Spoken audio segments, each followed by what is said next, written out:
Hello les plus belles, les championnes, plaisir renouvelé de vous retrouver dans la chambre des secrets. Et aujourd'hui, ce soir, notre Père, le Seigneur, a prévu un thème très édifiant pour chacune de nous. Est-ce que tu devines de quoi nous allons parler? Je sais que tu en sais quelque chose. Oui, dis. Bon, ok, t'as pas tout à fait trouvé, mais aujourd'hui, nous allons parler de l'homme idéal. L'homme idéal, mythe ou réalité? Je me suis posé la question et je crois que c'est une question que toi aussi tu t'es certainement posée en tant que femme. Eh bien, ce soir, nous allons en parler en long, en large et en profondeur. Et nous croyons que nous allons partir de ce lieu avec des réponses certaines que seule la chambre des secrets peut nous donner. Alors, bienvenue dans la chambre des secrets, dans la présence de notre Père, celui qui nous réunit tous les vendredis soirs pour nous enseigner, pour nous former, pour nous étirer, pour nous augmenter et surtout pour faire de nous des reines à la gloire de son nom. Ce soir, nous allons encore une fois nous disposer à passer un précieux moment dans sa présence, dans la prière, dans l'enseignement, mais aussi dans l'adoration. Alors, avant de commencer, je voudrais que tu puisses, parce que nous ne sommes pas seuls, parce que nous sommes ensemble dans cette chambre des secrets, je voudrais que tu puisses adresser une chaleureuse salutation à une femme qui est connectée avec toi. Je voudrais aussi que nous puissions envoyer un encouragement, un mot d'appréciation à une femme, parce que vous savez que bien souvent, nous ne savons pas nous apprécier mutuellement entre femmes. Alors, ce soir, l'occasion t'est donnée de dire à une femme, tu es une championne, tu es extraordinaire, tu es belle, tu es magnifique. Tu peux même nommer une sœur si une sœur te vient à cœur. Dis à quelqu'un, bienvenue dans la chambre des secrets, femme extraordinaire. Dis-lui un mot d'amour, un mot d'encouragement, un mot d'appréciation. Et je voudrais aussi nous encourager à liker la page pour permettre qu'elle soit référencée, qu'elle puisse monter pour que d'autres femmes puissent profiter de ce moment privilégié que nous avons dans la chambre des secrets. Voilà, tout est dit. Nous allons donc ensemble baisser la tête pour confier ce moment au Seigneur et c'est parti pour un moment de ouf dans la présence de Dieu pour que des secrets soient révélés à des femmes de destinée. Alléluia. Père, nous voulons te dire merci. Nous te rendons grâce, ô Dieu vivant, pour ce précieux moment que tu nous donnes de passer dans ta présence, parce qu'une heure dans tes parvis vaut mieux que 1000 ailleurs. Nous savons, ô Dieu vivant, que tu nous as donné rendez-vous ce soir pour nous enseigner encore une fois, pour nous augmenter. Et nous voulons simplement nous tenir à tes pieds, Papa, et nous abandonner entre tes mains. Ô Père, ce soir, nous voulons laisser tomber nos conceptions, nous voulons laisser tomber nos stéréotypes, nous voulons laisser tomber nos préjugés et être simplement attentive à ta parole et sensible à ton esprit. Merci de parler à chacune de nous, ô Dieu vivant. Merci de nous faire du bien. Merci de décharger une personne qui est chargée ce soir. Merci, Papa, ô Dieu, nous visiter par ta glorieuse et divine présence. Béni sois-tu pour tout ce que tu fais. Conduis ces instants, Père, au nom puissant de Jésus. Amen.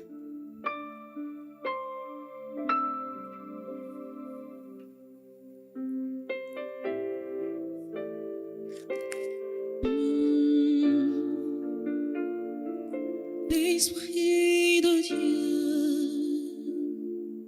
Nous allons invoquer la présence du Saint-Esprit ce soir au milieu de nous. Parce que nous savons que sans l'Esprit de Dieu, nous ne sommes rien. Le Seigneur pouvait dire, il est avantageux, le Seigneur Jésus pouvait dire, il est avantageux pour vous que je m'en aille, car alors le Saint-Esprit viendra. Esprit de conseil, esprit de force, esprit de victoire. Et c'est ce Saint-Esprit, ce Seigneur Saint-Esprit que nous voulons invoquer ce soir. Merci Saint-Esprit pour ta divine présence. Merci de prendre le contrôle. Alléluia. Esprit de Dieu,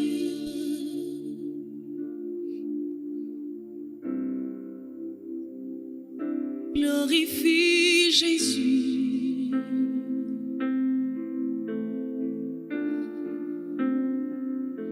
Esprit de Dieu,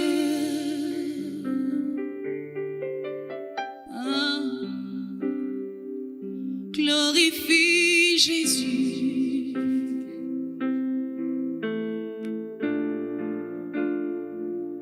Esprit de Dieu, viens parmi nous. Glorifie Jésus au milieu de nous. Esprit de Dieu, viens parmi nous ce soir.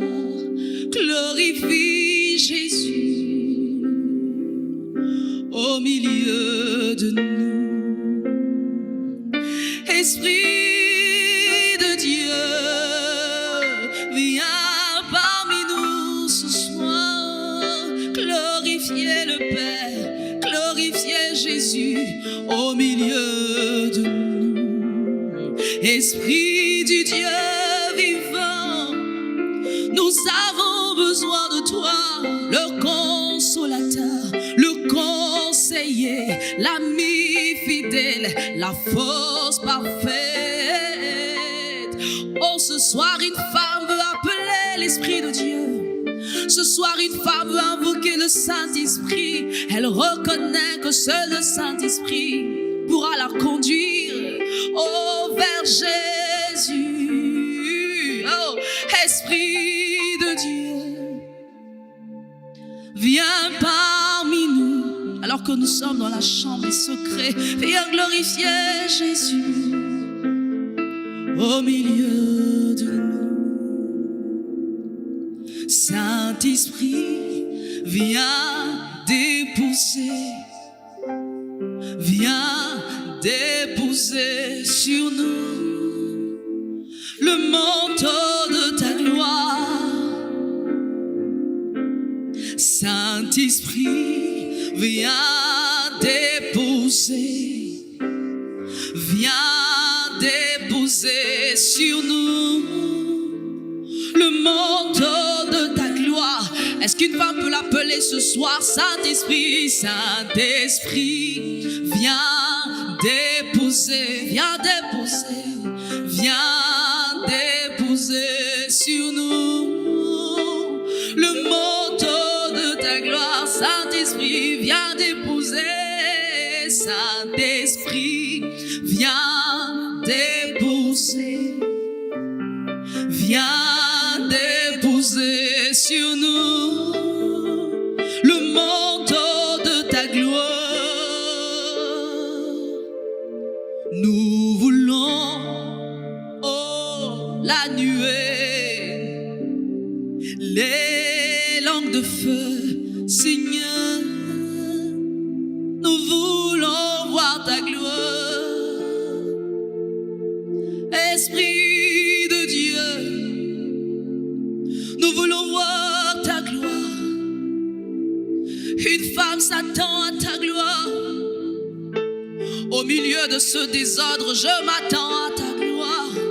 Au milieu de mes incapacités, je m'attends à ta gloire.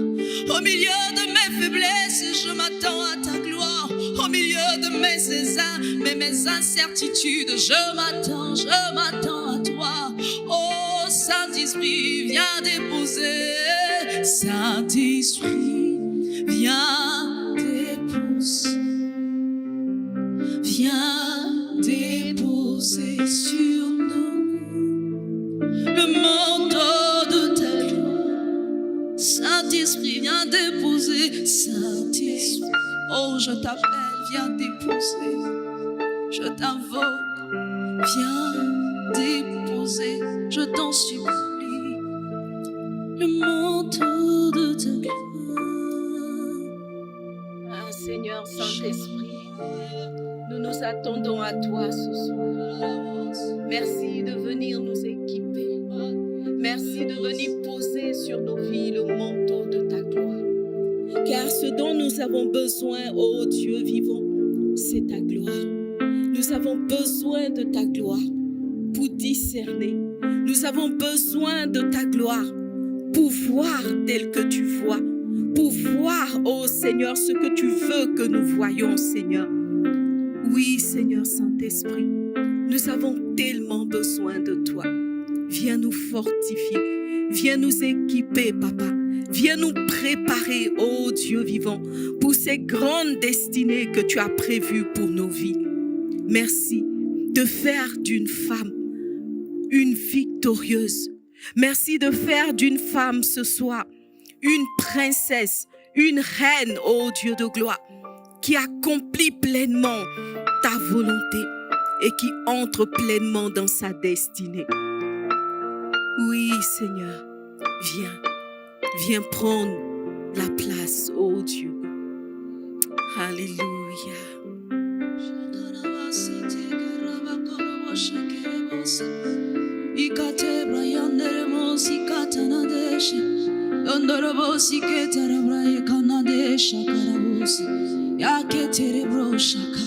De gloire en gloire, tu nous fais entrer dans notre destinée. Et de gloire en gloire, de gloire en gloire, tu m'emmènes,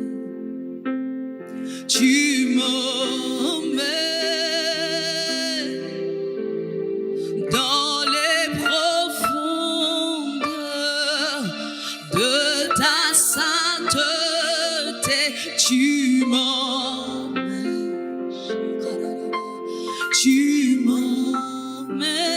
Ah, déclare-le avec moi, de gloire en gloire, de gloire en gloire, de gloire en gloire, tu m'emmènes. Seulement toi, Jésus, tu m'emmènes dans les profondeurs,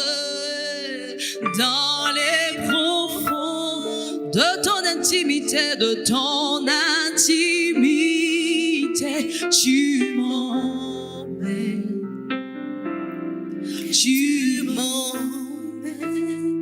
de gloire en gloire, de gloire en gloire, de gloire en gloire, tu m'emmènes. Et Jésus, tu m'emmènes dans les profondeurs de ton intimité, dans les profondes de ton intimité, tu m'emmènes. Ah Seigneur, tu m'emmènes. Je veux aller plus haut, je veux aller plus haut. Oui, plus haut. Je veux aller plus haut avec toi.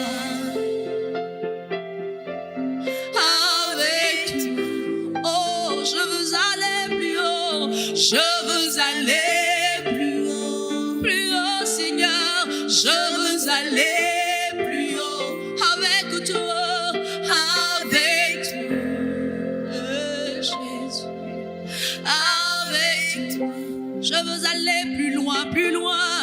Je veux aller plus loin avec Jésus. Je veux aller plus loin avec toi, Jésus, avec toi.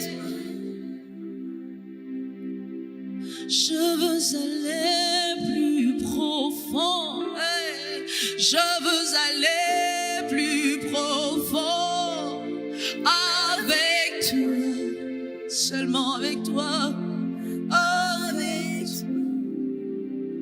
Oh Jésus, Jésus, Jésus. Jésus, Jésus, tu es le plus grand. Tu es le plus grand, Jésus. Oh, ce nom qui nous fait entrer dans notre destinée. Le nom de Jésus qui nous enveloppe de sa gloire. Le nom de Jésus. Le nom de Jésus. Le nom qui nous qualifie. Jésus, Jésus, tu es plus grand que ce que mes yeux voient. Alléluia. Oh, Jésus. Merci, Seigneur. Jésus, tu es le plus grand au-dessus de tout. Tu es grand que ce qui me dépasse en ce moment. Tu es plus grand que les rêves que j'ai. Tu es le plus grand au-dessus de tout. Tu es le plus grand au-dessus de tout. Mon meilleur ami, tu es le plus grand au-dessus de tout. Saint-Esprit, viens déposer sur nous le manteau de ta gloire. Saint-Esprit, viens déposer sur nous le manteau de ta gloire.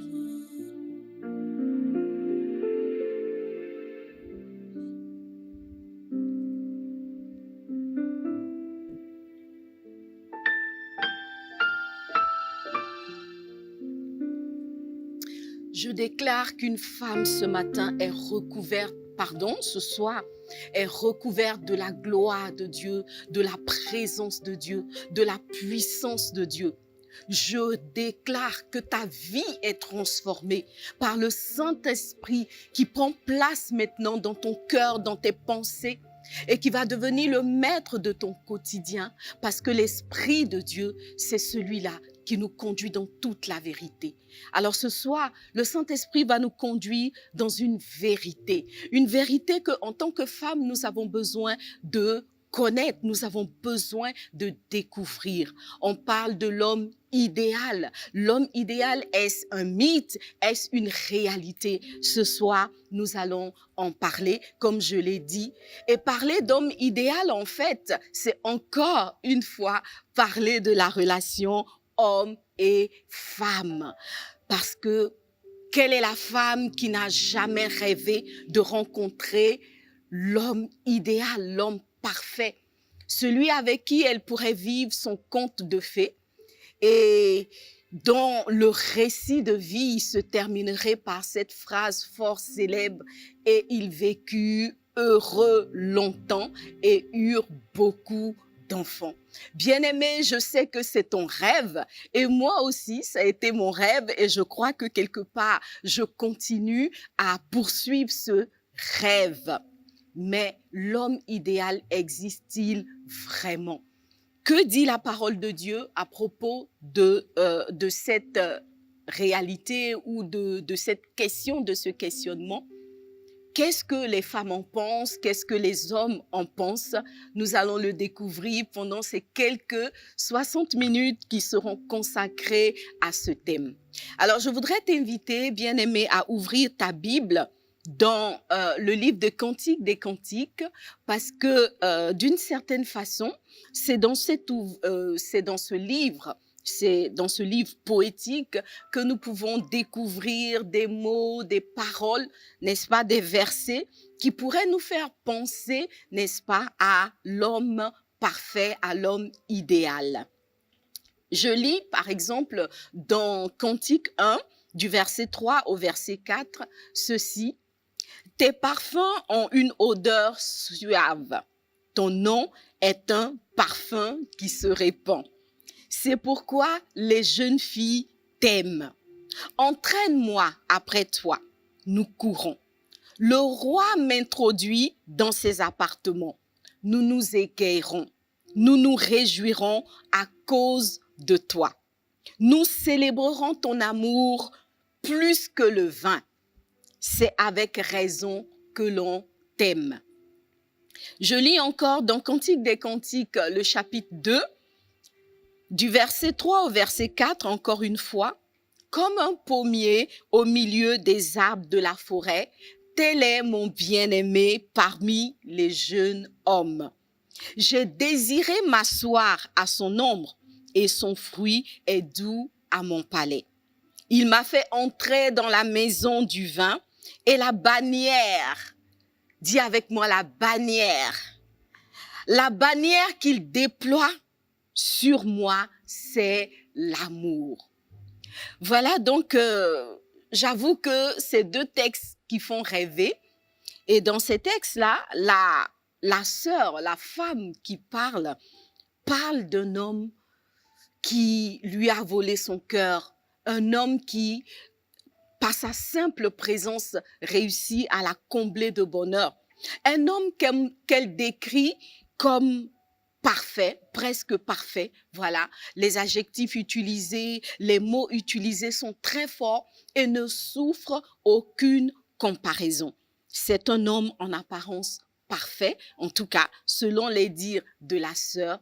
Et quelque part, je pense que c'est la symphonie qui s'élève de chacun de nos cœurs en tant que femmes.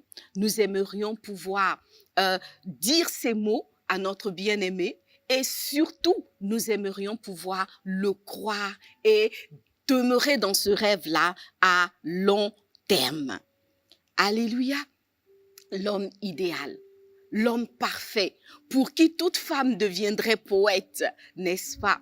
Vous savez, la maison Guerlain, qui est une maison de parfumeurs, a dit ceci: l'homme idéal est un mythe. Voilà, donc selon les communicateurs de Guerlain, l'homme idéal est un mythe, mais son parfum est une réalité.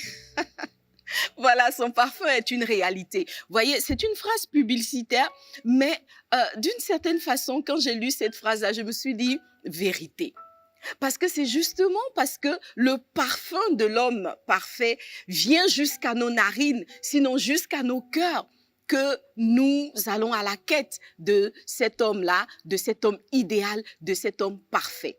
En tout cas, même s'il n'existait pas physiquement, son parfum existe, puisque le parfum, l'homme idéal existe. Alors peut-être que en tant que femme, on va commencer à acheter ce parfum-là pour nos amoureux, pour nos conjoints, pour nos cheminants. Qui sait, peut-être qu'ils seront transformés en homme parfait, en homme idéal. En tout cas, affaire à suivre. Mais dans tous les cas, moi, personnellement, ce qui m'a motivée à traiter ce thème, évidemment inspiré et poussé par le Saint-Esprit, c'est le fait que quand j'étais beaucoup plus jeune, vous savez, j'entendais souvent mes copines dire, venir parler sous le ton de la confidence. Ah, les filles, j'ai trouvé l'homme parfait, j'ai trouvé l'homme idéal, la perle rare, je vous dis, la perle rare. Et voilà, on s'extasiait, on essayait d'en savoir plus et tout. Et puis, finalement, au fur et à mesure, en grandissant, après le mariage, après que beaucoup de copines se soient mariées avec le soi-disant homme parfait, de moins en moins, j'ai entendu l'histoire d'avoir trouvé l'homme parfait, mais de plus en plus, j'ai commencé plutôt à entendre cette phrase ou cette exclamation: ah, l'homme idéal, quoi? Il existe vraiment? Ah, arrête ça. C'est des histoires, c'est du gros n'importe quoi et tout ça. Pour dire que, franchement, quand on a pratiqué les hommes, comme quelqu'un pourrait le dire, quand on a pratiqué les hommes, quand on a cheminé avec eux, c'est plutôt difficile d'affirmer qu'on a trouvé l'homme parfait. Alors, j'ai prié et puis j'ai lu un peu. Je suis allée chercher des enquêtes qui ont été menées sur la question de la réalité d'existence de l'homme parfait. Et je vais partager avec vous quelques éléments, voilà, quelques éléments que j'ai trouvés dans mes recherches. Alors, en fait, il s'agit pour nous, n'est-ce pas, de commencer par définir, n'est-ce pas, l'homme idéal. Parce que pour savoir s'il existe ou pas, pour savoir si c'est une réalité ou si c'est un mythe, je pense que l'idéal serait de partir sur cette question-là. L'homme idéal, en fait, à qui ou à quoi ressemble-t-il? S'il existe, à qui il ressemble ou à quoi il ressemble? Je souhaiterais aussi que nous puissions aller chercher la définition, n'est-ce pas, du mot idéal. Que signifie idéal? Alors, on va faire un petit jeu, n'est-ce pas? Vous allez mettre en ligne votre définition du mot idéal. Parce que, en fait, pour aboutir à notre recherche, il faut bien qu'on définisse les termes, n'est-ce pas? Alors, idéal, qu'est-ce que ça signifie? Bon, là, on n'est pas dans de la c'est pas subjectif, hein.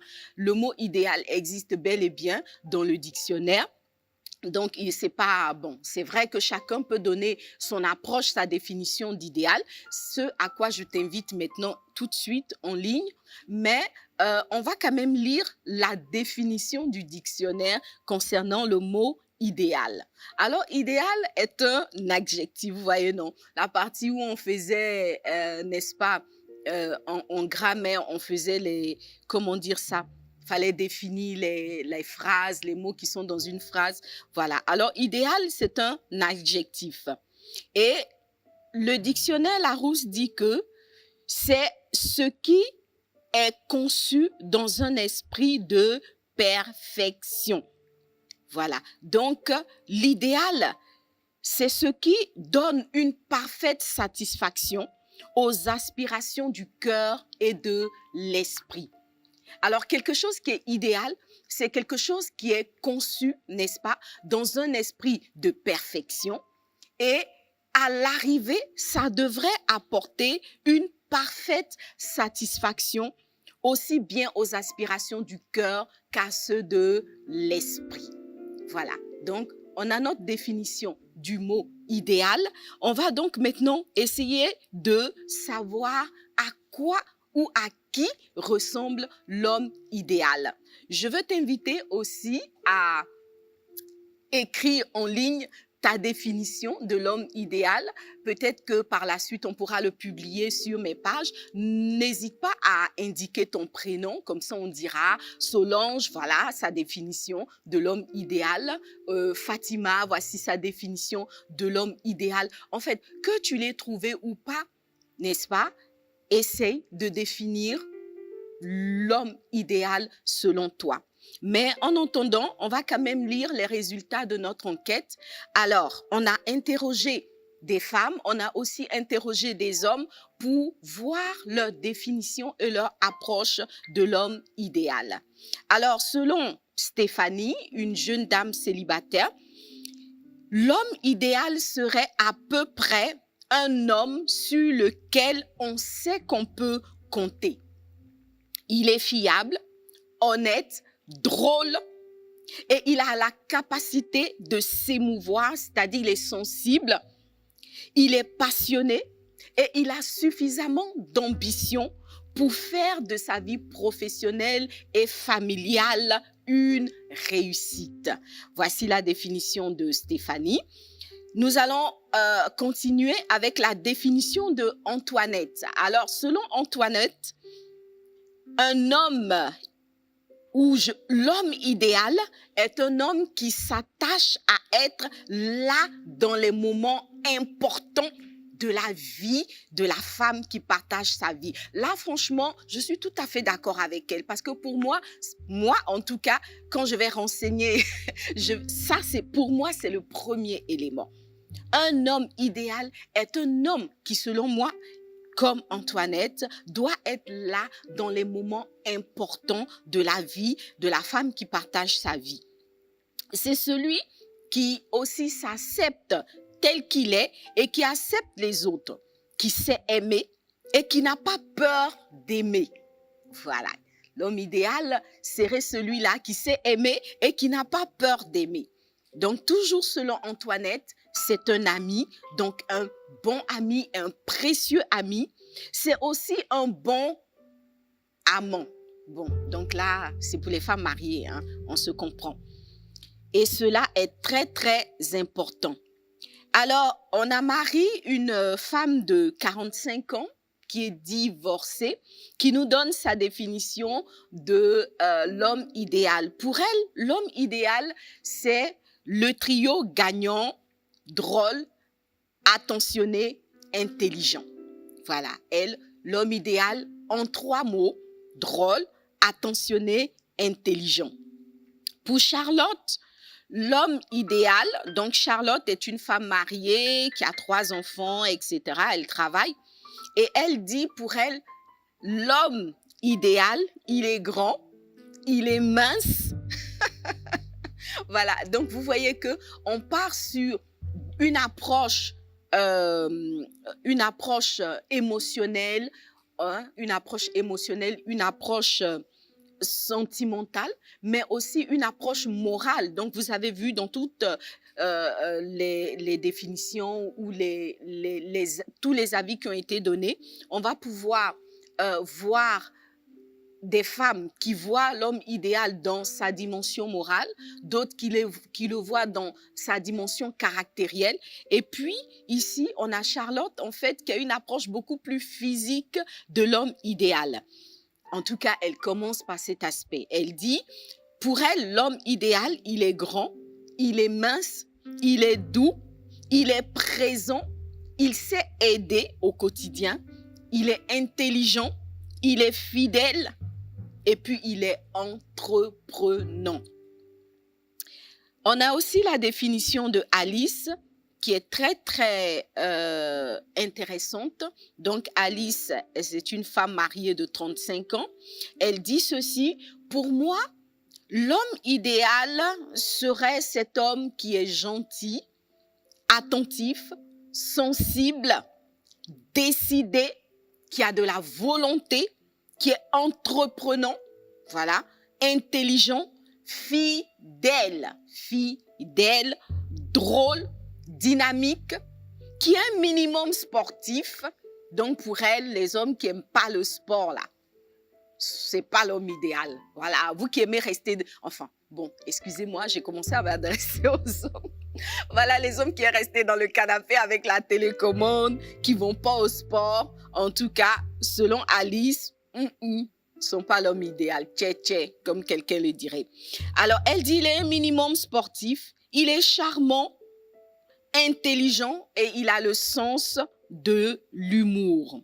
Alors, on pourrait dire que décidément, toutes les femmes se sont passées le mot. Vous allez vous rendre compte qu'il y a des termes qui reviennent souvent. Drôle, intelligent, attentionné, attentif. Voilà, donc c'est des mots qui reviennent assez souvent. Alors, Marina, qui est une secrétaire de 49 ans, elle est mariée, elle est en couple. Elle dit ceci, elle nous ramène des éléments nouveaux. Elle dit, pour moi, l'homme idéal est respectueux, bien éduqué, soigné. Voilà. Respectueux, bien éduqué, soigné. Alors, vous voyez que Marina, pour elle, franchement, l'homme idéal se trouve dans l'éducation, les manières d'être, voyez. Donc, voici un peu la définition, en tout cas selon les femmes, de l'homme idéal. Tant qu'à faire, qu'attendons-nous pour les chercher? C'est que nous pouvons les trouver, n'est-ce pas? Ce ne sont pas les hommes intelligents qui manquent, ce ne sont pas les hommes attentionnés qui manquent. Donc, déjà, avec la définition que les femmes donnent de l'homme idéal, on pourrait commencer à se dire qu'il existe certainement, il semble être bien vivant, bien existant, cet homme idéal après lequel nous courons toutes. Voilà, donc, les mots sont lâchés. On a aussi Maï, une femme de 51 ans, qui rajoute un élément très, très important qui n'a pas été dit depuis le début des énoncés. Elle, pour elle, l'homme idéal est un homme solide. Dis avec moi, solide. Elle dit, il est solide, il est fort et il est inventif, sans oublier l'intelligence. Voilà. Donc, pour Maï, l'homme idéal se résume à sa force. Il est fort physiquement, il est solide. Je suppose qu'elle veut parler aussi d'une force mentale, d'une force émotionnelle. Il est inventif et puis il est intelligent. Voilà. Elle parle aussi de virilité. Il est viril. Ah non, là, la virilité, c'est Élodie qui en parle. Élodie, qui est une femme de 40 ans, elle dit, pour moi, l'homme idéal est viril. Voilà.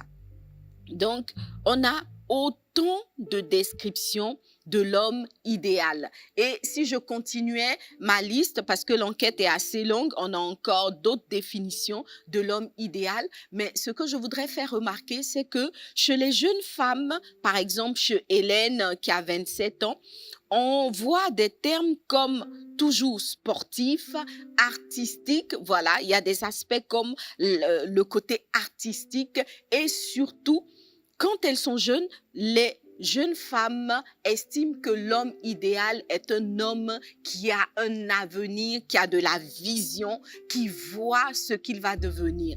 Voilà, donc je ne sais pas si toutes ces définitions-là ont pu toucher ta définition à toi de l'homme idéal, mais en tout cas, après enquête, voici la plupart des éléments qui ressortent de la qualité de l'homme idéal. Certaines diraient aussi qu'il est un bon père. Il y en a qui diront que pour elle, l'homme idéal, c'est cet homme-là qui sait cuisiner et qui aime cuisiner. Bon, là, je dis, parce que là, bon, en tout cas, peut-être qu'en Europe, il pourrait exister, mais bon, j'avoue qu'en Afrique, ils sont de plus en plus rares, les hommes qui savent cuisiner, mais bon, on verra. En tout cas, voici, selon les femmes, selon nous les femmes, la définition, sinon les définitions de l'homme idéal. Alors, les chéris, je veux vous faire remarquer tout de suite que finalement, il n'y a pas une seule définition de l'homme idéal. On a cité les définitions de près de 10 femmes et vous vous rendez compte qu'il n'y a pas tout à fait deux qui ont la même définition de l'homme idéal. Alors, je me suis posé la question de savoir qu'est-ce que les hommes eux-mêmes en disent, qu'est-ce qu'ils pensent d'eux-mêmes. Est-ce que les hommes estiment que la quête de l'homme idéal existe? Est-ce que eux-mêmes ils pensent qu'ils pourraient, n'est-ce pas, concourir dans le concours de l'homme idéal? On a posé aussi la question aux hommes et voici quelques éléments de réponse qui nous ont été donnés. Alors, il y a un homme qui a répondu aux questions. Henri, il est enseignant et il dit que... Alors, Henri, lui, il dit tout de suite que l'homme idéal paraît être beaucoup plus fictif que réel. Voilà, donc ça, c'est un homme qui parle. Il dit... je remarque que de plus en plus sur Facebook et sur les réseaux sociaux, beaucoup d'hommes veulent paraître l'homme idéal. Mais pour moi, beaucoup plus sérieusement, l'homme idéal se mesure dans la durée. Dans la durée. Alors, selon Henri, c'est plutôt difficile de dire comme ça dès le début qu'un homme serait un homme idéal. Pour lui, c'est le temps et la durée qui vont établir qu'un homme est un homme idéal ou pas. Alors, Henri, il a 67 ans, donc il sait de quoi il parle à mon avis, mais il dit ceci, il dit l'homme idéal transcende les stéréotypes ou les stars du type Hugh Grant, les super mecs et tout. Pour lui, ça va au-delà de ça. Alors, lui, il est en train de dire aux femmes, il dit, selon les femmes, l'homme idéal serait difficile à trouver, mais c'est justement parce que il n'est pas versé. Voilà, en quelque sorte, il n'est pas à tous les carrefours. Voilà, on ne trouve pas l'homme idéal à tous les carrefours, dans tous les chemins. Voilà, pour lui, l'homme idéal est un homme qui va se façonner au fil des années, qui va se bonifier avec le temps comme le vin. Donc pour lui, l'homme idéal, c'est un peu comme un vieux vin, on le découvre à l'arrivée. Alors moi, j'avais envie de dire à Henri, on est mal. Donc nous, on va attendre qu'il ait 67 ans pour découvrir qu'il est idéal. Tiens, dis avec moi, tiens. Là, c'est chaud. Bon, on va mettre de côté la définition de Henri. il y a un homme qui s'appelle Yann, il a dit pour lui, l'homme idéal est un homme qui lui, il a une définition de l'homme idéal qui est très, très, très intéressante. Il dit que l'homme idéal est celui qui est sûr de lui sans prendre la tête aux autres. Il est patient sans être mou. Il est patient sans être mou. Il est actif sans être hyperactif. Il est instruit sans être un pédant. Il est musclé sans être dopé. Il est musclé sans être dopé. Il a de l'humour sans être potasse. Mon Dieu. Bon, vous remarquez que finalement, les hommes sont beaucoup plus durs. Voilà. C'est pour ça que j'ai voulu donner la définition des hommes. Parce que quand on a interrogé les femmes, je me suis rendu compte qu'elles étaient beaucoup moins exigeantes que les hommes eux-mêmes. Alors donc, Yann, il continue. Il dit, l'homme idéal est altruiste sans être un idiot.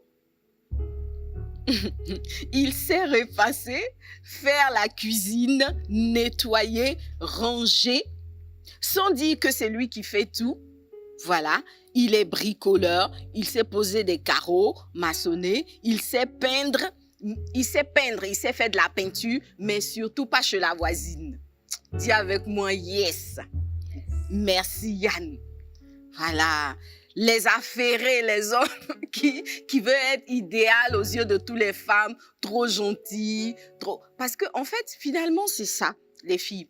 Moi, je me suis rendu compte que il y a des femmes qui ont leur mari ou qui ont leur fiancé. Et puis finalement, au bout de la journée, c'est les femmes, les personnes qui sont en face, qui le trouvent super mignon, qui le trouvent idéal, pendant qu'elles-mêmes, elles commencent à se poser des questions. N'est-ce pas? Donc, il y a matière à se poser des questions. L'homme veut être idéal pour qui?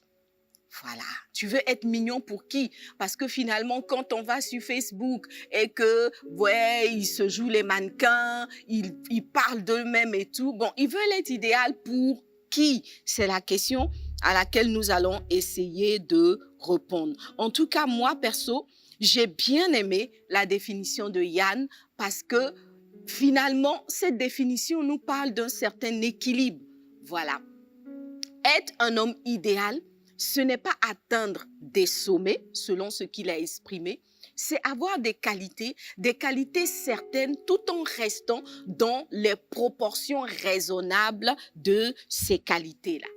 Voyez. Donc finalement, au bout de la journée, quand on a fait le tour de toutes ces définitions de l'homme idéal, il y a certains hommes qui estiment que l'homme idéal, par exemple, est un homme qui a l'esprit de sacrifice, qui sait se sacrifier, et je dirais comme Yann, qui sait se sacrifier pour son prochain d'abord, pour sa chérie d'abord, pour ses enfants d'abord, avant de se jouer les super-héros dehors. Voilà. Donc, il y a quelqu'un d'autre aussi, un homme, qui dit, par exemple, que l'homme idéal pour lui, c'est un homme qui n'est pas violent, qui a beaucoup de douceur et qui sait communiquer. Bon, voilà. Donc, on pourrait continuer et la liste serait longue. Il y en a qui disent que l'homme idéal, c'est un homme qui n'est pas arrogant, qui ne blesse pas les autres, etc.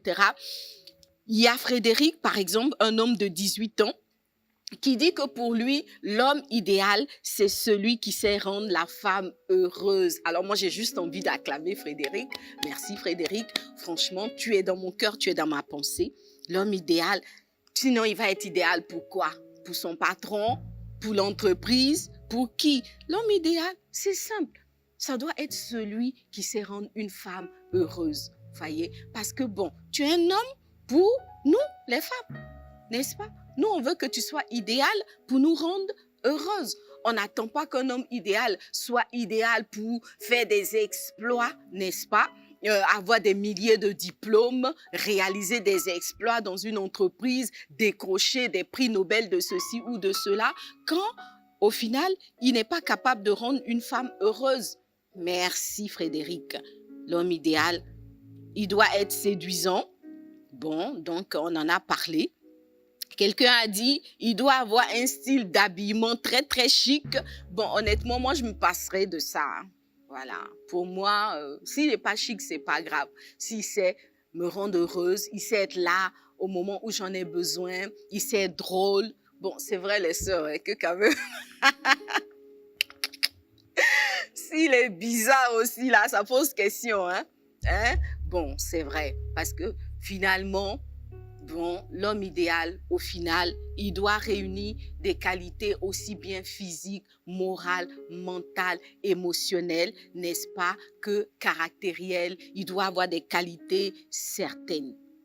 Donc, les chéris, on se rend compte, après avoir fait le tour de cette enquête-là, que la première chose que nous pouvons clairement identifier ce soir, que nous pouvons dire sans risque de nous tromper, puisque je pense qu'on vous fera le point de tout ce que vous avez écrit dans le chat, dans le courant de la semaine prochaine, vous vous rendrez compte que, en fait, d'une femme à une autre, d'une personne à une autre, la définition, la conception, l'approche de l'homme idéal change.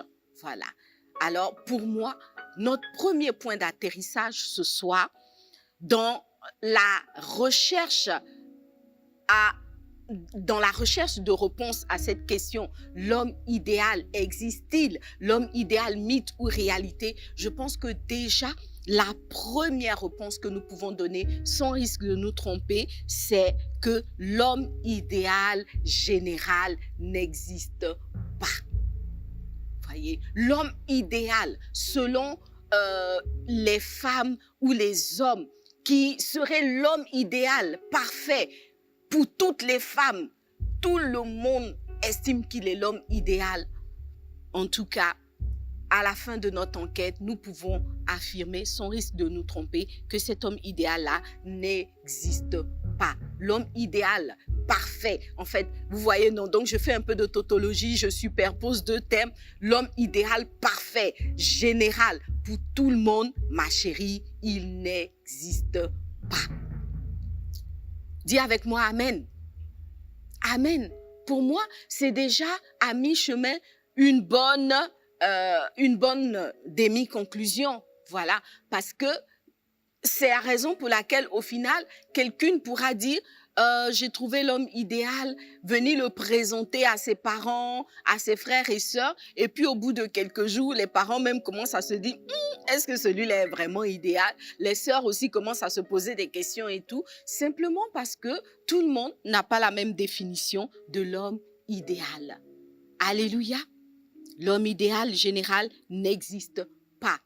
Alors donc, dans un deuxième mouvement, on va commencer à affirmer que, en fait, il y a certainement un homme idéal pour une femme. Donc, un homme idéal pour chaque femme. Et quand on retourne dans la parole de Dieu, c'est vrai que ce n'est pas par rapport à un homme que cela a été dit, mais on se souvient clairement que Adam a dit de Ève, voici cette fois-ci celle qui est os de mes os, chair de ma chair. Alors Adam parlait évidemment pour lui-même. Voyez, il a vu Ève, il n'a pas dit que Ève était la perle pour toute l'humanité. Il n'a pas dit que c'était la femme parfaite pour tous les hommes. Il a eu, n'est-ce pas, l'honnêteté intellectuelle de dire voici celle qui est pour moi, en tout cas. Alors, bien aimés, les filles, je pense que chacune de nous doit trouver l'homme idéal en fonction de la définition qu'elle en donne. Voilà. Et la bonne nouvelle, c'est que, vu les définitions qui ont été données, j'ai presque envie de te rassurer et de te dire que ton homme idéal existe. Voilà, il existe quelque part. Soit tu l'as trouvé, soit tu l'as pas encore trouvé, mais en tout cas, si les définitions que toi tu as données de l'homme idéal ne sont pas des termes qu'on peut appliquer seulement à un extraterrestre, c'est que, bon, il existe quelque part. Donc ce n'est pas un mythe, c'est une réalité, n'est-ce pas? L'homme idéal existe parce que tu peux rencontrer un homme attentionné, tu peux rencontrer un homme sportif, tu peux rencontrer un homme qui sait faire à manger. En tout cas, moi, mon fils, il sait faire à manger. Bon, mon mari ne sait pas faire à manger. Heureusement, ce n'était pas un de mes critères. Voyez. Le problème, en fait, en ce qui concerne l'homme idéal, c'est que beaucoup de femmes vont à la quête de l'homme idéal sans avoir pris le temps de définir pour elles ce qu'est l'homme idéal ou qui est l'homme idéal. Voilà. Donc, en fait, on reste dans un flou, dans une nébuleuse. On imagine que l'homme idéal sera genre illuminé d'un halo de lumière quand on va le voir. Non, en réalité, l'homme idéal, c'est cet homme-là qui sera conforme à tes aspirations de cœur, à tes aspirations perso, à tes aspirations personnelles. Comment tu vois l'homme idéal? Et on l'a vu avec notre enquête, l'homme idéal de Sylvie n'est pas l'homme idéal de Fatou. N'est-ce pas? Parce que en tant que femme, nous n'avons pas toutes les mêmes aspirations, nous n'avons pas les mêmes sensibilités, nous n'avons pas les mêmes attentes de la vie. Et donc, en fonction de tes attentes, en fonction de ta personnalité, en fonction de ton être intérieur, tu auras une définition de l'homme idéal. Alors moi, ce que j'aimerais pouvoir nous dire ce soir, c'est que dans la quête de l'homme idéal, il est quand même très important d'aller au-delà des aspects physiques. Voilà. Parce que ce qui est physique est ce qui passe. Voyez, Adam a trouvé la femme idéale pour lui, mais vous vous rendez compte que le critère initial qu'il a donné, en fait, le premier critère qu'il a donné a été un critère intérieur. Celle qui est os de mes os. Tu vois? Donc, évidemment, tu dois définir l'homme idéal selon toi, pour toi, mais je voudrais t'encourager à commencer par des critères intérieurs. Parce que la Bible pouvait dire, c'est ce qui est de l'esprit qui demeure. Voyez, ce qui est de la chair est éphémère. Ce qui est de la chair peut passer. Et surtout, c'est là où je voulais en venir, ce qui est de la chair peut être travaillé beaucoup plus facilement qu'on ne l'imagine. Alors, si tes critères concernant l'homme idéal sont des critères physiques, c'est que toi, tu es bien. Tu es bien parce que ton affaire n'est pas compliquée. Tu vois, non? Dieu merci, aujourd'hui, il y a toutes les possibilités pour transformer, n'est-ce pas, un homme présent en un homme idéal physiquement. Voilà. Donc, je suis en train de te dire que le physique, là, on peut gérer. Voyez. Donc, comme ça, en fait, on a vu, par exemple, celle qui avait parlé du fait que l'homme idéal est mince, il est fit, il est mince, il est grand. Voilà. Donc, si c'est mince seulement, c'est un petit problème. Dis avec moi, c'est un petit problème. Voilà. Donc, si depuis, tu ne trouves pas l'homme idéal, parce que pour toi, l'homme idéal doit être mince, ma chérie, pour toi, est fini. Prenons un homme qui est un peu gros, et puis on va le faire maigrir. Voilà. On va le faire maigrir. C'est simple, c'est tout. Voyez, non. Pour dire que, en fait, il y a des idées, il y a des idéals, il y a des quêtes, il y a des rêves qui peuvent être façonnés.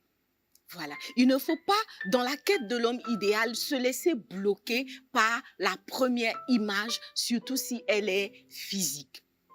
Tu veux un homme mince?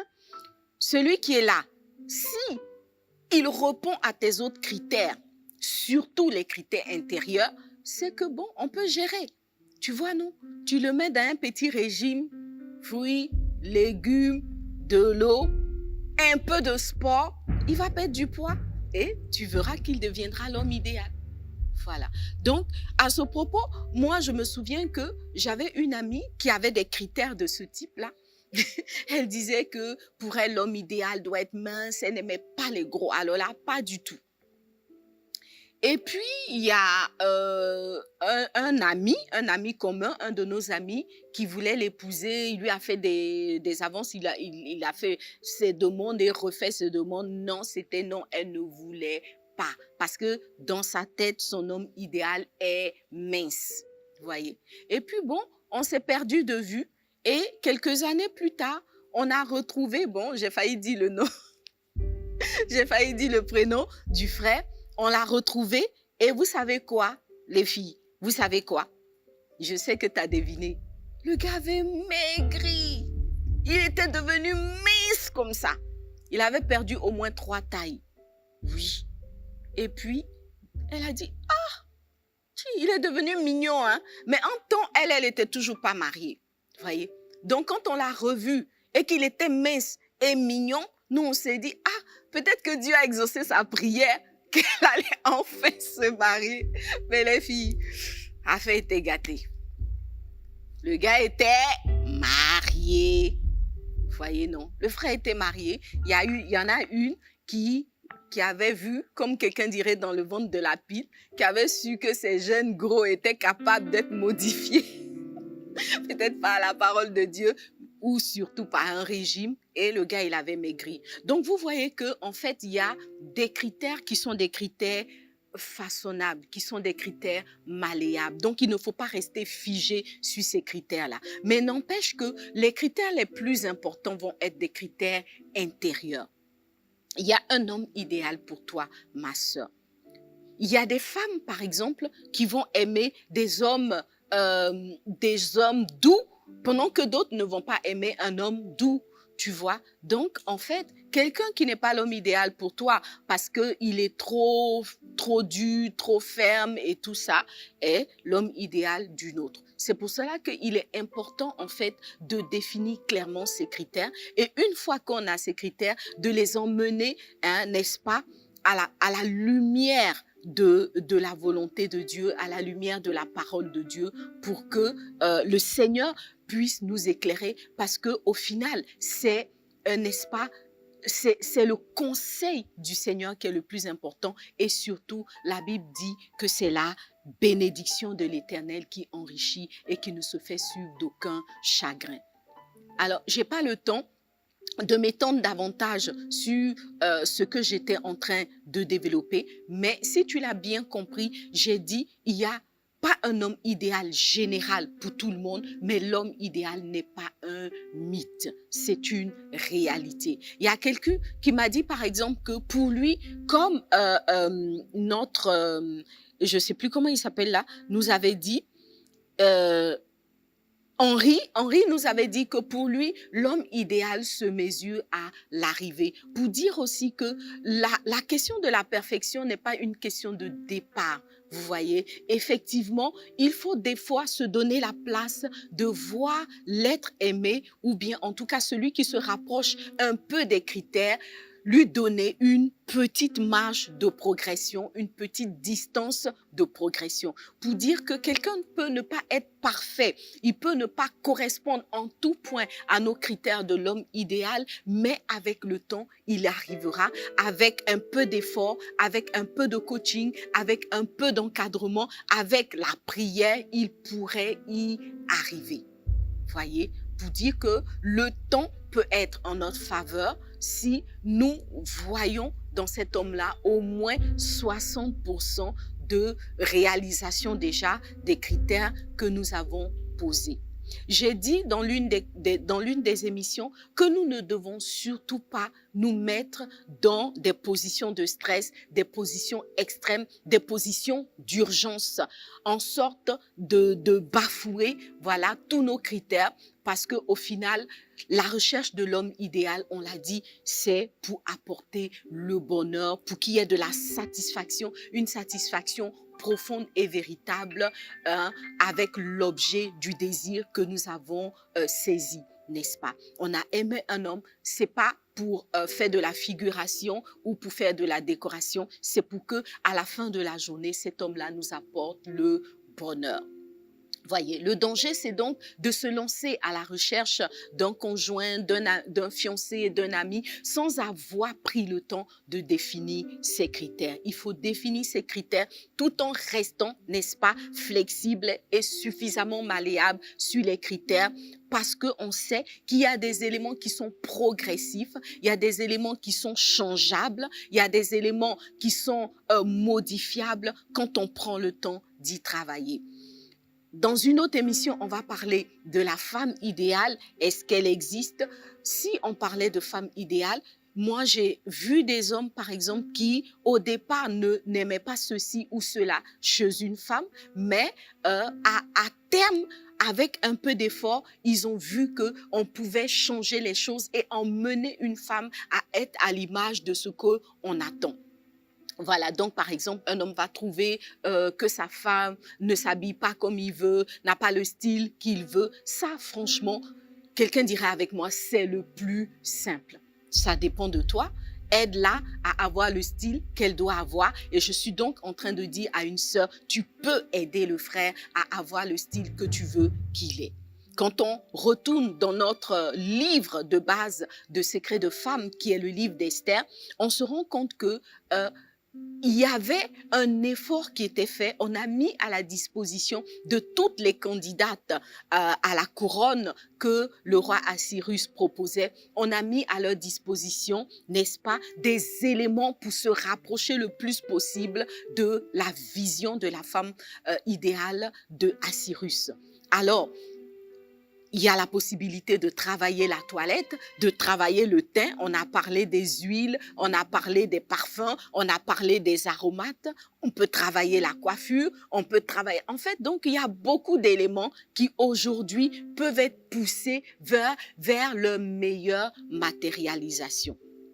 Même les éléments internes, vous voyez, même les éléments internes peuvent aussi être poussés vers une meilleure maturation avec le temps et avec un travail. Donc, par exemple, un homme qui n'est pas responsable, on peut mettre ça devant le Seigneur et surtout attendre peut-être qu'avec le temps, il va apprendre la responsabilité, il va devenir davantage responsable. Et c'est la raison pour laquelle dans Cantique des Cantiques, il nous est dit, ne réveillez pas l'amour avant le temps. On a parlé du timing, n'est-ce pas, dans le choix de son conjoint, dans le fait de trouver l'homme de sa vie. Donc, pour trouver l'homme idéal aussi, des fois, le temps va jouer en notre faveur. Donc, il ne faut pas être du type stressé et trop pressé pour entrer dans une relation. Il faut se donner le temps de voir ces critères être positionnés, être mis en place, être façonnés, et tu verras que au final, l'homme idéal n'est pas un mythe, c'est bien une réalité, mais qui va demander des efforts de ta part ou de sa part, qui va demander, n'est-ce pas, un petit travail, qui va demander de laisser le temps faire ce qu'il a à faire. Alors, notre troisième point ce soir, nous ne pouvons pas finir, n'est-ce pas, notre échange sans nous poser la question de savoir qu'est-ce que Dieu dit de l'homme idéal. Est-ce que Dieu a une pensée de l'homme idéal? Quelle est la vision de l'homme idéal selon Dieu? Alors, notre point 3, c'est celui-là que nous allons développer rapidement parce que le temps est parti. L'homme idéal vu par Dieu, c'est qui? C'est quoi? Quand on va dans la parole de Dieu, dans le livre de Genèse, le chapitre 1, le verset 26 à 27 que nous connaissons, il est dit ceci: « Puis Dieu dit, faisons l'homme à notre image, selon notre ressemblance, et qu'il domine sur les poissons de la mer, sur les oiseaux du ciel, sur le bétail, sur toute la terre, et sur tous les reptiles qui rampent sur la terre. » Verset 27, Dieu créa l'homme à son image, il le créa à l'image de Dieu, il créa l'homme, et la femme. Voyez, donc Genèse en fait nous parle dès son chapitre 1er de la vision de Dieu pour l'homme. Vous savez que la Bible dit que Dieu crée toutes choses parfaites. Alors quand Dieu crée un homme, il est à l'origine parfait. Il est parfait. Donc on pourrait dire que d'une certaine façon, Dieu a créé l'homme idéal. Alors, dans notre quête de l'homme idéal, il est donc très important d'aller voir ce que Dieu a créé à l'origine et qu'on a appelé homme.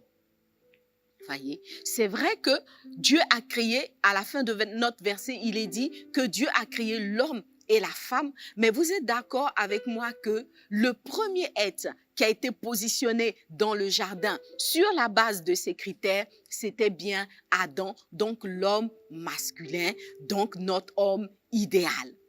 Alléluia! Adam, dis avec moi, Adam, Adam, Adam. En tout cas, Adam, c'est l'homme idéal. Adam, première version, c'est l'homme idéal selon Dieu. Avant que le serpent n'entre dans la danse, oui, en tout cas, il semble, en tout cas, avant que les choses ne se gâtent, avant que l'orage n'éclate, Dieu a donné une définition de l'homme selon lui. Alors, la première chose que Dieu dit, c'est que l'homme idéal est un homme qui est fait à l'image et à la ressemblance de Dieu. L'homme idéal, il ressemble à Dieu. Il est à son image et il est à sa ressemblance.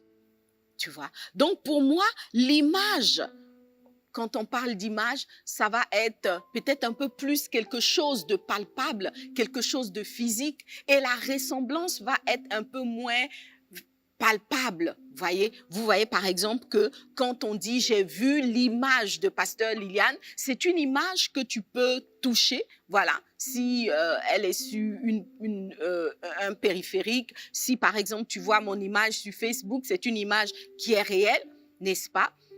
Si tu as une de mes photos, c'est une photo qui est réelle. Et puis, au final, mon image, elle est réelle. Je suis bien vivante, bien existante. Donc, mon image est réelle. Tu peux me décrire. Voilà, tu peux me décrire. Tu peux dire, voilà, elle a les yeux comme ça, elle a la bouche comme ça. Alors, donc, quelque part, d'un point de vue physique, l'homme idéal, selon Dieu, doit avoir des points qui ressemblent à Dieu. Je n'aurai pas le temps de développer, mais pour dire que dans les éléments palpables, dans les choses physiques que tu peux identifier, que tu peux toucher, que tu peux quantifier, l'homme idéal selon Dieu ressemble à Dieu. Alléluia. Et Dieu parle aussi de la ressemblance. Alors la ressemblance peut être un peu plus virtuelle, si je peux m'exprimer ainsi. Voilà. Donc, on va dire quelqu'un ressemble à quelqu'un. Des fois même, on peut dire, je vois qu'il lui ressemble, mais je ne sais pas trop en quoi. Voilà, je ne peux pas trop dire quels sont les points de ressemblance, mais je vois qu'il se ressemble.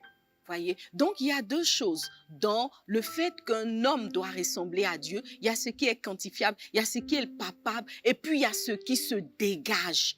Voilà. Donc, dans l'atmosphère de l'homme idéal, il doit avoir une atmosphère spirituelle, quelque chose de spirituel, quelque chose de divin qui se dégage. Tu vois? Donc, un homme qui a une atmosphère chargée, une atmosphère électrique, une atmosphère qui te donne de la crainte, de l'angoisse. Ma chérie, même s'il est fit, il est mince, il est mignon, il a les cheveux bouclés, mais que c'est une atmosphère qui te traumatise, il faut que tu réfléchisses. Voilà, il faut que tu puisses aligner, il faut que tu puisses superposer tes critères à ceux de Dieu. Donc, c'est un homme qui ressemble à Dieu, qui a son image, et c'est un homme qui est capable de manifester de la domination. De la domination. Voyez, donc c'est tous ces éléments-là. Il dominait, il a pris le contrôle sur la nature, sur les éléments de la nature. C'est ce que Adam avait déjà commencé à faire avant que Ève vienne vers lui. Voyez, donc dans les critères que certaines femmes ont donnés, on a vu ces éléments-là. Donc pour Dieu, un homme idéal, c'est un homme qui est capable de prendre la mesure de sa responsabilité. C'est un homme qui est capable de dominer sur les éléments du quotidien, de dominer sur les circonstances, de dominer sur les animaux. Donc tu vois, non, si tu es avec un chéri et puis quand un chien aboie, il commence à courir, ma chérie, commence à te poser des questions. Est-ce l'homme idéal vraiment? Tu vois, non? Ce qui est sûr, Dieu dit, l'homme idéal, là, il domine sur les animaux. Alléluia, dis avec moi, Amen. Amen. Voilà, donc, dès Genèse, on a ces éléments-là. C'est un homme qui est capable de prendre ses responsabilités, qui est capable de nommer, qui est capable de garder. Parce que quand on continue à lire les textes de Genèse, c'est des textes que j'ai notés. Dans Genèse 2, le verset 15, il est dit, l'Éternel Dieu prit l'homme et le plaça dans le jardin d'Éden pour le cultiver et pour le garder. Pour le cultiver et le garder. Alors, selon Dieu, l'homme idéal, c'est un homme qui est actif. Voilà. Ce n'est pas un homme qui est en esprit. Tu vois, non? Il est un esprit. Il aime le repos. Enfin, je veux dire, il y a des hommes qui aiment le repos, qui aiment la fainéantise. Pour Dieu, ce n'est pas l'homme idéal. Voilà. Pour Dieu, l'homme idéal est un homme actif. C'est un homme qui est capable de cultiver ce qui lui est donné, qui est capable de garder. Cultiver, c'est le fait d'entretenir et de porter à maturation, d'emmener quelque chose à porter ses fruits, à manifester ses fruits. C'est ça qu'on appelle cultiver. Voilà. Donc, un homme qui est capable de produire du résultat, qui est capable de prendre en charge des responsabilités, des éléments, des choses qui lui sont confiées, un homme qui est capable de garder ce qui lui est donné, de garder ce qui est précieux, de garder des trésors, de garder des ressources qui lui sont confiées, etc. Donc, tu vois que en regardant la définition de l'homme idéal de Dieu, tu peux commencer toi aussi à comprendre de mieux en mieux comment doit être ton homme idéal. Tu vois? Alors, je continue avec le texte de 1 Corinthiens. Donc, je sais que tu as noté tous les points qu'on vient d'évoquer de la vision de Dieu en ce qui concerne l'homme idéal. Il est dit aussi en 1 Corinthiens 16, le verset 13, « Veillez, demeurez fermes dans la foi, soyez des hommes, fortifiez-vous. » Je pense que si les hommes suivent l'émission, ils vont dire, aujourd'hui, elles sont sur nos vies, elles sont sur nos vies. En tout cas, les frères, on est sur vos vies. On est sur vos vies parce qu'on a besoin que vous deveniez nos hommes idéaux. Voyez, non?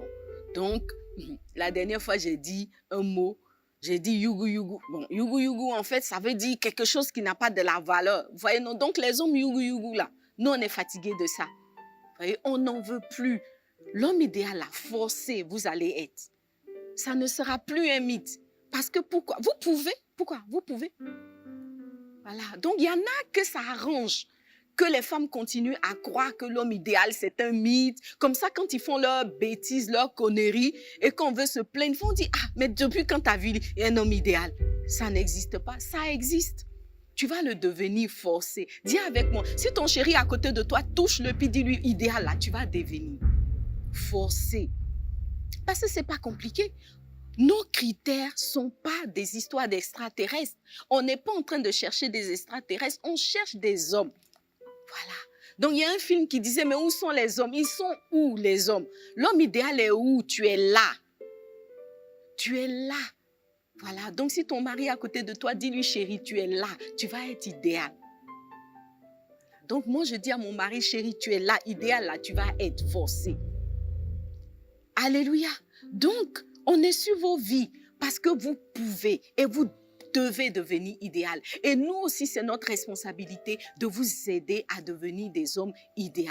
Donc, les filles, on va transformer les hommes. Ils vont devenir des hommes idéaux. J'ai failli dire de gré ou de complète avec moi. De gré ou de force. Ils vont devenir des hommes idéaux. Voilà. Donc, il est dit dans 1 Corinthiens 13, veillez, demeurez ferme dans la foi. L'homme idéal, c'est un homme qui a la foi. Qui a la foi en Dieu, qui a la foi en l'avenir. C'est un homme qui est ferme dans ses convictions, n'est-ce pas? C'est un homme avec qui on peut bâtir parce qu'il est fort comme une de nos panélistes l'avaient dit, c'est un homme qui est fort, qui est solide. Et la parole de Dieu le dit aussi, c'est un homme qui veille, qui reste éveillé quand il faut, qui surveille ses arrières, qui surveille les arrières de sa famille. En tout cas, c'est un homme qui garde une position de veille. Et ça, c'est ce que Dieu dit. Je ne l'ai pas inventé. Il dit, soyez des hommes. Soyez des hommes. Voilà. Donc, soyez des hommes. Pour que vous le soyez, il faut demeurer ferme dans la foi. Il faut qu'il veille. Donc, ma chérie, écris avec moi la nouvelle liste de l'homme idéal. Et mon avant-dernier verset, c'est celui de Éphésiens 5, le verset 25. Il est dit, Marie, j'aime trop le texte de Éphésiens 5. C'est vrai que ça nous confond, nous aussi les femmes, mais en tout cas, ce qui est sûr, il y a matière pour trouver l'homme idéal. Il est dit, Marie, en tout cas, pour ceux qui sont mariés et pour tous ceux qui aspirent au mariage, Marie, aimez vos femmes comme Christ a aimé l'Église et s'est livré lui-même pour elle. Les filles, nous sommes toujours dans la vision de l'homme idéal selon Dieu. Et la vision de l'homme idéal selon Dieu se trouve dans la parole de Dieu. Éphésiens 5 dit que l'homme idéal est un homme qui aime sa femme comme Christ a aimé l'Église et s'est livré, s'est sacrifié pour elle. Quelqu'un parmi nos panélistes avait dit, l'homme idéal est un homme qui est capable de faire des sacrifices. Il est capable de faire des sacrifices pour elle. Capable. On l'a dit dans l'émission sur comment trouver l'homme de sa vie. Est-ce qu'il est prêt à des sacrifices pour toi? Est-ce qu'il est capable de sacrifier quelque chose pour toi? Est-ce qu'il est capable de se sacrifier pour toi? C'est un critère selon Dieu. Tu vois? Donc, quand tu demandes un peu d'effort, un peu de sacrifice, en fait, tu n'es même pas en train de parler de ta propre voix. Ça, c'est les critères de Dieu.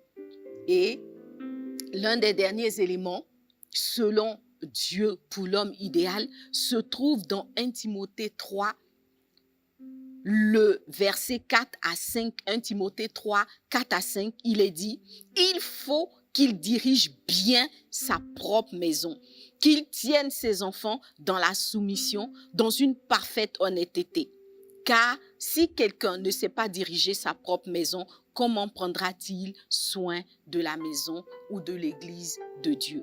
Voyez, donc ça aussi, c'est un critère de l'homme idéal selon Dieu. Pour Dieu, l'homme idéal, que Dieu même peut mettre comme ministre dans sa maison, à qui il peut confier son église, cet homme-là, c'est un homme qui sait diriger sa maison. Ce n'est pas un homme défaitiste, ce n'est pas un homme qui abandonne toutes les charges de gestion de la maison entre les mains de la femme. Ce n'est pas un homme qui est absent dans son environnement familial. C'est un homme qui sait diriger sa maison, qui sait prendre des décisions pour sa famille, qui sait se battre pour sa famille, qui sait avoir des objectifs pour sa famille, qui sait éduquer ses enfants, prendre le temps d'éduquer ses enfants, prier avec eux, leur enseigner des valeurs, leur faire passer des messages, les élever, c'est-à-dire les tirer vers le haut. Voici l'homme idéal selon Dieu. Ce n'est pas un homme qui fait des enfants et qui ne connaît même pas leur prénom, qui ne sait même pas combien ils sont, qui ne connaît pas leur âge. Non, c'est un homme qui prend la mesure de sa responsabilité et qui est à l'atterrissage un bon père de famille. Voilà, un bon père de famille. Donc, les chéris, l'homme idéal, qu'est-ce que nous pouvons dire, existe. Voilà, on peut le dimensionner à nos aspirations, mais c'est un homme idéal qui, à la base, doit d'abord remplir les critères divins. Il doit remplir les critères divins. Alors, l'homme idéal n'est pas un mythe, il est une réalité parce que, en conclusion, nous pouvons dire que il a la capacité de devenir un homme idéal en s'appuyant sur le Seigneur, en se laissant façonner par le Saint-Esprit, voilà, et en étant obéissant à la parole de Dieu. Alléluia. Et des fois aussi, en laissant sa nature profonde, ce que Dieu a fait de lui, être manifesté. Dieu n'a pas créé l'homme pour qu'il soit un souci dans la vie de la femme. Il n'a pas créé l'homme pour que l'homme soit une carie dans les dents de la femme. En vérité, Dieu a créé l'homme idéal pour une femme idéale. Nous allons parler bientôt de comment être idéal en tant que femme, mais surtout, nous allons parler de comment attirer l'homme idéal. L'homme idéal existe, peut-être que tu l'as identifié, peut-être que tu as commencé à le façonner, mais comment l'attirer vers toi, à toi, et surtout, comment le garder et le conserver idéal. Voyez? Donc les chéris, il y a encore des choses à découvrir dans la chambre des secrets. Nous allons atterrir pour ce soir et je voudrais que tu puisses acclamer le Seigneur avec moi parce que certainement tu te posais des questions sur l'existence de l'homme idéal. Il n'y a pas que son parfum qui existe, c'est vrai. C'est parce que justement il existe qu'il y a cette aspiration dans ton cœur. C'est parce que Dieu a créé un homme idéal pour Ève. Il a créé un homme idéal pour toi que tu sens dans ton cœur ce désir-là de trouver l'homme idéal, de cheminer, de marcher avec l'homme idéal, de vivre avec lui et surtout d'entrer, n'est-ce pas, dans la destinée que le Seigneur a prévue pour vous. Nous allons baisser la tête et prier et élever la voix vers le Seigneur parce que nous avons besoin de prier. Vous savez que on a parlé de Adam. Dieu a créé Adam, un homme idéal. Mais à la fin de l'histoire du jardin d'Éden, Adam, en tout cas, n'était plus un homme idéal. Il n'était plus l'homme idéal que Dieu avait créé. Pour dire que l'homme idéal existe ou peut exister, on peut l'avoir identifié, mais avec le temps, il peut être déformé, il peut être modifié, il peut être corrompu. De la même façon que Adam a été corrompu dans le jardin. Peut-être que au départ de ta relation, tu avais identifié un homme idéal. Il remplissait tous les critères que tu avais notés, tous les critères qui étaient dans ton cœur. Mais avec le temps, les choses se sont diluées. Il a perdu ses qualités, il a perdu ses valeurs. De la même façon que Adam a perdu les siennes. Dieu avait créé Adam responsable. À la fin de la journée du jardin d'Éden, il a rejeté la responsabilité sur la femme. Dieu avait créé Adam pour garder tout ce qui se trouvait dans le jardin, dont Ève. Il était chargé de protéger Ève, de la garder. Mais comment se fait-il que Ève a été approchée par le serpent et a été séduite, manipulée et induite en erreur par le serpent? Quelque part, l'homme idéal, Adam, qui devait garder, avait perdu sa position de veille, sa position de gardien, sa position de l'homme fort qui devait garder la précieuse Ève. Peut-être que c'est ta situation.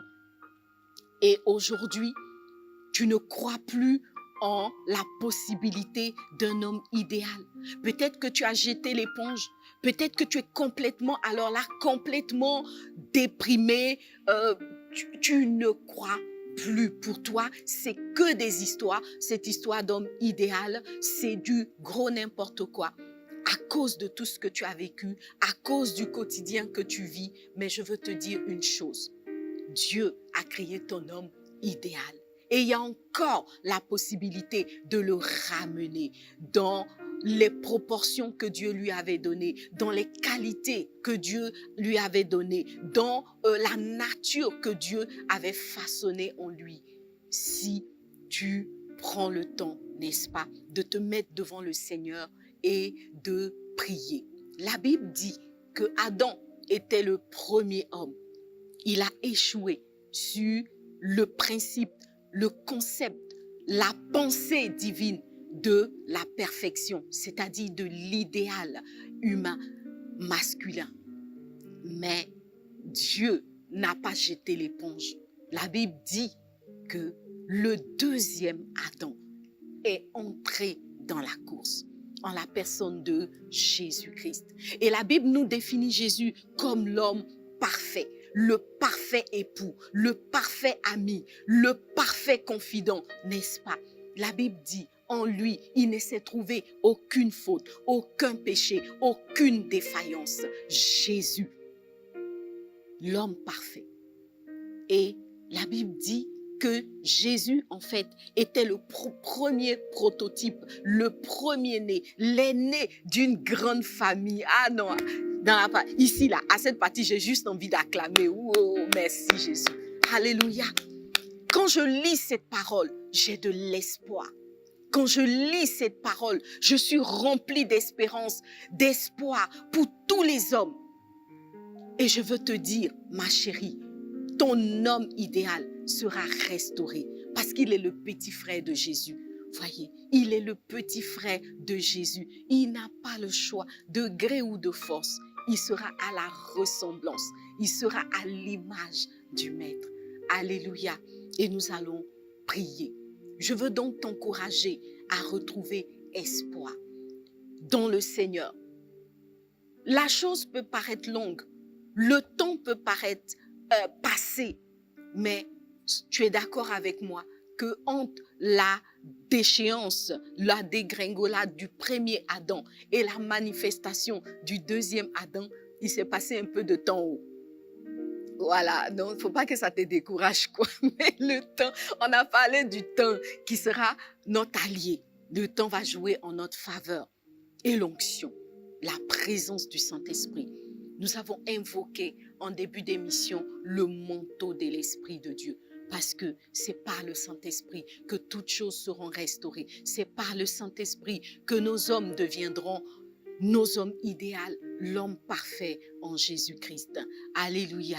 Alors tu vas baisser la tête avec moi et prier. Et je vois ce soir une femme remplie d'espérance. Je vois en toi une femme en qui, n'est-ce pas, l'espoir renaît. Je vois en toi une femme qui croit encore que c'est possible, qui croit encore en l'avenir. Si c'est encore possible, alors Dieu le fera. Dieu le fera. L'homme idéal sera manifesté. Et je veux te donner un conseil. Écris tes critères de l'homme idéal. Et si ton mari n'a pas encore commencé à les manifester, si tu ne vois pas très bien cela encore dans ton fiancé, tu peux commencer à proclamer.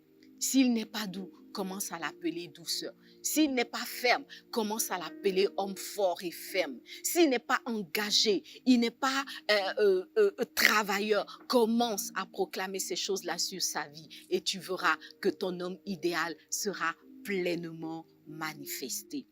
Alléluia. Tu vas baisser la tête avec moi et avec Olivia, nous allons chanter un cantique, n'est-ce pas? Alléluia. Prends la position qui te sied.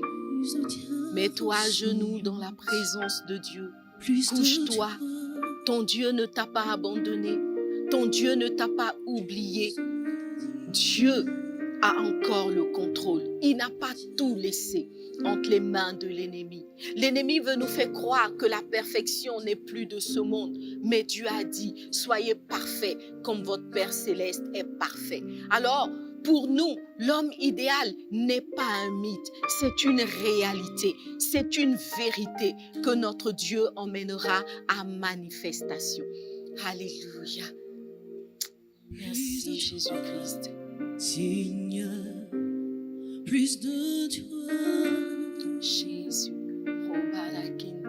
Plus de ta ressemblance, plus de toi, plus de discernement de ta voix, de ta volonté, Seigneur, plus de toi, plus de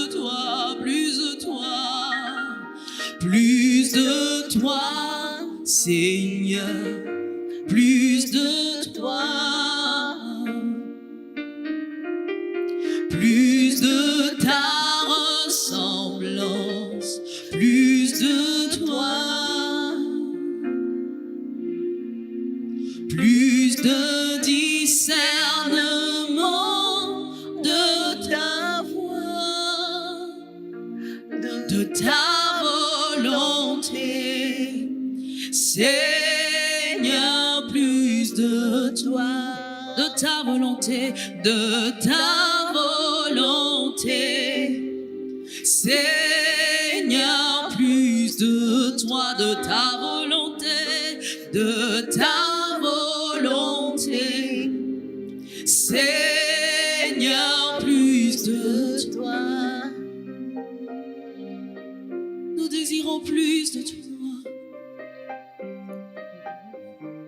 Nous désirons plus de ta ressemblance. Nous désirons plus de toi, Seigneur. Nous voulons voir comme tu vois. Nous voulons apprécier comme tu apprécies. Plus de discernement de ta voix, de ta volonté. Seigneur, plus de toi, de ta volonté, de ta volonté.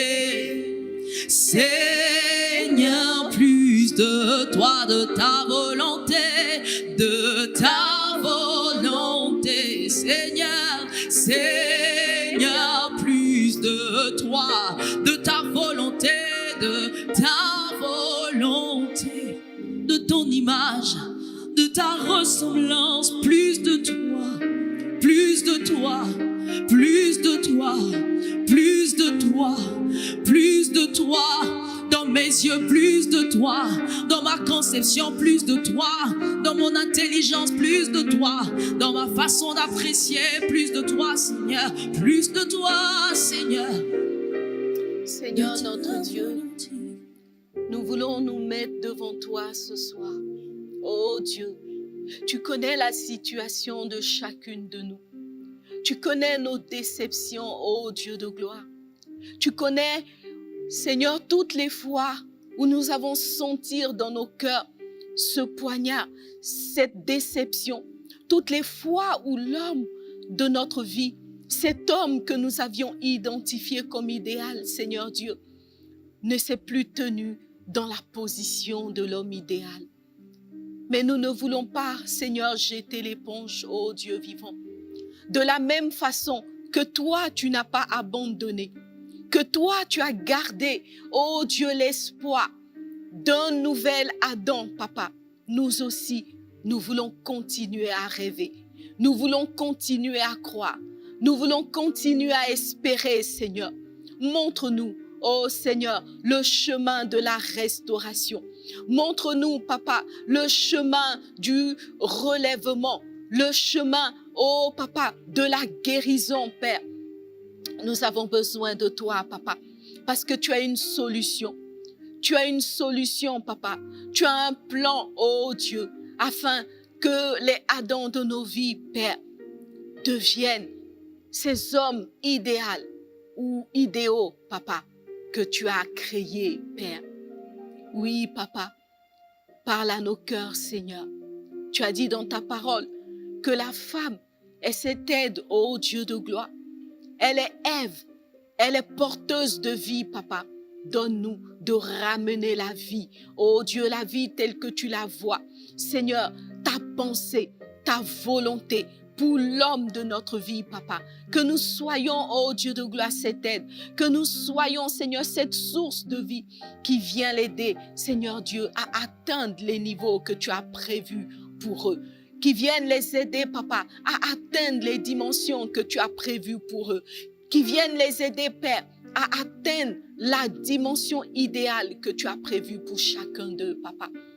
Oh Père, nous voulons aussi fléchir genoux parce que nous croyons que la prière est une âme efficace, Papa.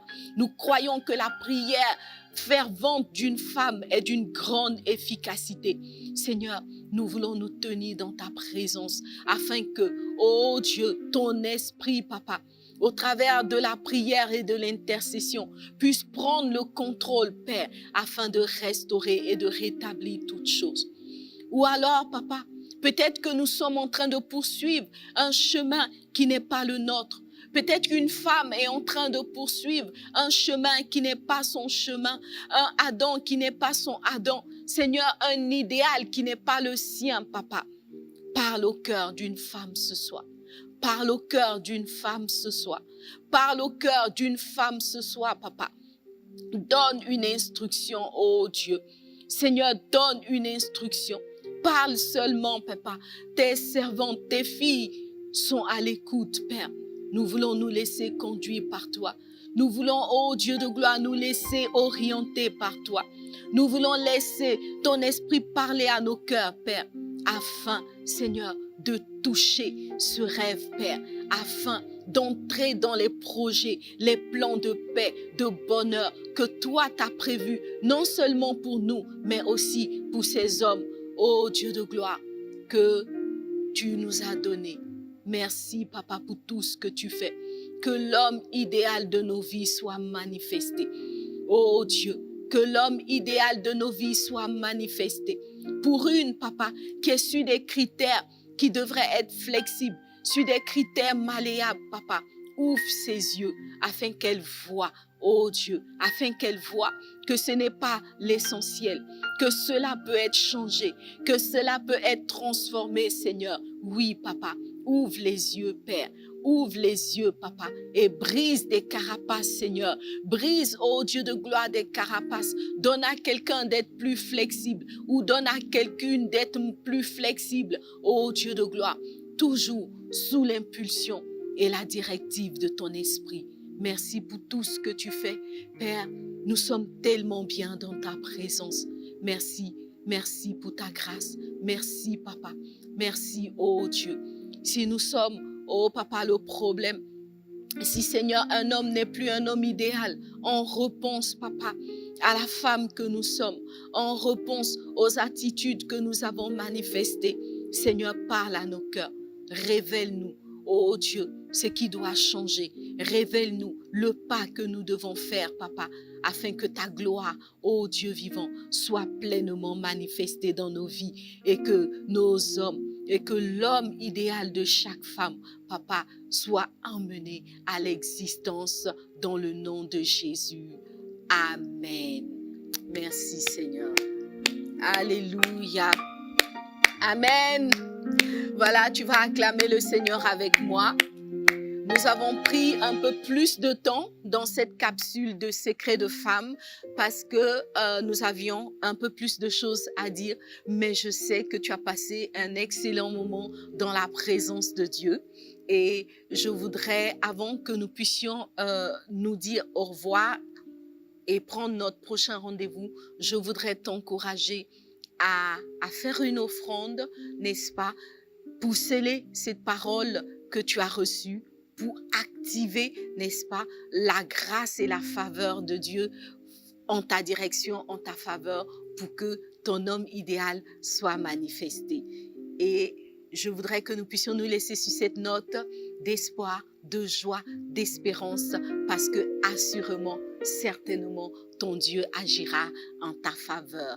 Alléluia. Nous allons donc faire nos offrandes et je voudrais nous encourager à participer tous les vendredis à ce rendez-vous de secrets de femmes, à le partager à d'autres femmes et surtout à prier pour que le Seigneur nous conduise toujours un peu plus dans ses profondeurs, dans la révélation des choses cachées que nous avons besoin de découvrir et de savoir en tant que femmes.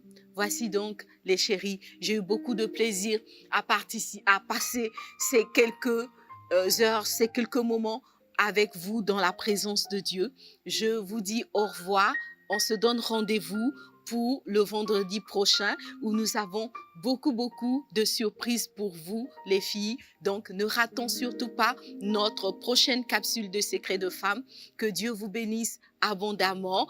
Je voudrais aussi vous encourager tous les lundis à être connectés à notre capsule Le Réveil des héroïnes, qui est une toute petite capsule pour nous booster pour la semaine et nous permettre d'être des femmes idéales. Pourquoi pas? Nous en parlerons bientôt, mais déjà, nous pouvons prendre un pari sur la possibilité de devenir des héroïnes, des femmes idéales. Que Dieu vous bénisse. Je vous aime dans le Seigneur. À très bientôt. On se retrouve vendredi prochain. Amen.